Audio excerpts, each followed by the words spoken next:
तिळगुळ घ्या, गोड-गोड बोला. नमस्कार, मी सोनाली. आज आहे संक्रांत, त्यामुळे आज होता पुरणपोळीचा बेत. मस्तपैकी कटाची आमटी. आपल्या महाराष्ट्रामध्ये कोणताही सण असू द्या, पुरणपोळीचा नैवेद्य हा तर मस्ट आहे आणि त्यासोबत पापड, गरम-गरम भात आणि भजी. तोंडाला पाणी सुटलं ना, ही बघा चिऊ राहून-राहून पापड घेण्यासाठी येत होती आणि पापड घेतला की चलो बाय म्हणून निघून जायची. संक्रांती दिवशी ओवसा पूजला जातो, सुगड पूजन केलं जातं.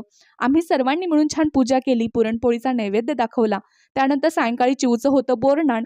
तिला छान तयार केली. फोटो काढताना तिचे एक्सप्रेशन पहा, खूपच आगाऊ झाले आता. हळदी कुंकवासाठी सगळ्या लेडीज घरी आल्या होत्या. वहिनीने त्यांना हळदी कुंकू देऊन त्यांना छान असं वाण दिलं. संक्रांतीच्या हळदी कुंकवाला ना खूपच एक्साइटमेंट असते. खूप छान वाटतं सगळेजण एकत्र आल्यानंतर. हळदी कुंकू झाल्यानंतर वहिनीने चिऊचं औक्षण केलं. तिला छान छान आशीर्वाद दिले.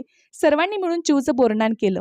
बोरनाण हा मकर संक्रांतीच्या काळात संक्रांती ते रथसप्तमी केला जाणारा एक पारंपरिक मराठी सोहळा आहे, ज्यात लहान मुलांना विशेषतः 5 वर्षापर्यंतच्या हलव्याचे दागिने घालून त्यांच्यावरून बोरं, उसं, हरभरे आणि चॉकलेट्स ओतले जातात, जेणेकरून त्यांच्यावर करी नावाच्या राक्षसाची वाईट नजर पडू नये आणि त्यांना आरोग्य लाभावे. हा एक आनंददायी शिशु संस्कार आहे. लहान मुलांनी खूप मजा केली. त्यानंतर सर्वांनी छान छान फोटोज काढले. सर्वांना हॅपी मकर संक्रांती. थँक्यू.